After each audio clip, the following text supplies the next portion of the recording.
peoples, this is his little Cherie, and it's such a beautiful autumn day. The leaves are falling. Oh, it's gorgeous. And I want to talk about sacred sweaters. So if you've known me for any length of time, you know all about sacred sweaters, but here's a refresher course for you as you prepare for autumn and the cooler weather. So I have a certain style, and that style is black yoga pants from Costco. They're cheap there. A t-shirt of some kind. This one is my good old faithful old school Flash Gordon t-shirt, and a sweater. In the autumn and the winter, definitely it needs to be a sacred sweater. This one is not a sacred sweater. It is a sweater that my friends Jill and Janet gave me for my birthday one year, quite a while ago. And it's light, and I wear it in the summer because you have to have a sweater no matter what time of year it is. But this one is light, so it's great for the sweater.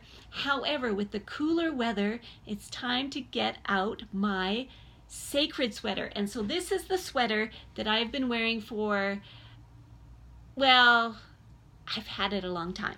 Okay, so a sacred sweater has very specific criteria.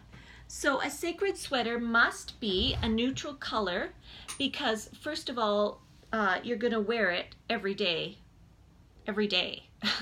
And so it has to match whatever you're wearing. So whatever t-shirt I'm wearing, my sacred sweater can't really clash. So it shouldn't be, a bright color. It should be a neutral color. This one is gray, which isn't my favorite color, but it goes well with everything.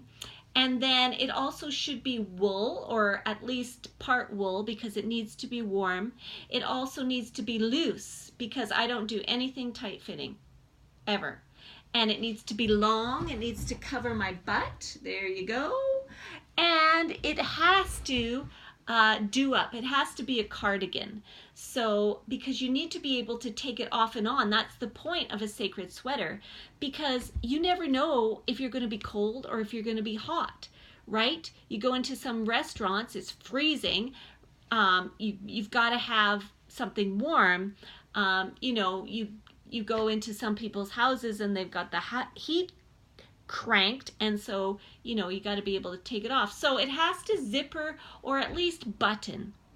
And the last thing is that in a perfect world it should have pockets, but we all know that this isn't a perfect world. So in heaven all of our sweaters will have pockets, but for now that's optional. So this is the sacred sweater that I've been wearing for years, and it's been great. However, that's my elbow. So even I have a line, and sweaters with holes in the elbow is where I draw the line. So it's time to find another sacred sweater. Now, the other criteria for a sacred sweater is that it can't be expensive. And the reason for that is that you need to be able to wear your sacred sweater every day. And you can't be worried about whether, you spill the gravy on it, or whether you get crumbs in it, or whether you're digging in the garden and the sleeve gets dirty, or whether you're sick and you're wearing it for 48 hours straight. Like this sacred sweater is going to be your constant companion, and you can't be worried about what happens to it, right? So there are lots of sweaters in the stores right now, tons. And I've seen lots of beautiful sweaters online. But if I spend real money on a sacred sweater, if it's too expensive or too nice, it won't work. It's not a sacred sweater.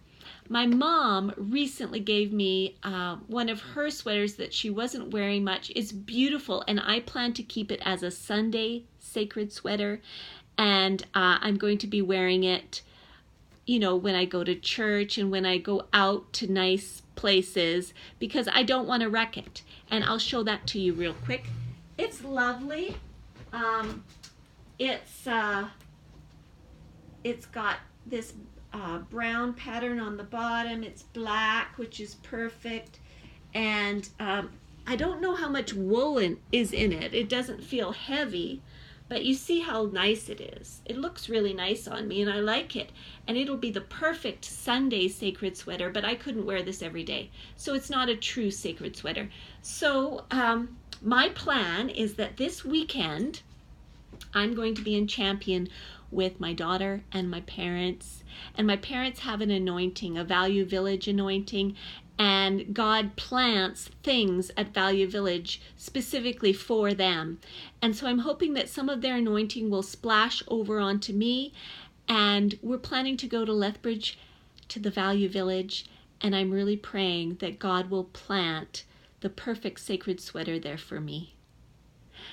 And so I'm making this video in part to document the miracle, because after the weekend, I'll make another video and let you know what God did. So I'm just setting God up to show off. So I better put my sweater back on. It's a little chilly. So I'm going to start to wear this sacred sweater because the summer sweater isn't cutting it anymore. It's getting a little cooler. So in spite of the elbows, I'm going to be wearing it around the house anyway. It's so cozy and warm. It's very familiar and comfortable, like an old friend, which is what a sacred sweater is all about. So I hope you have one.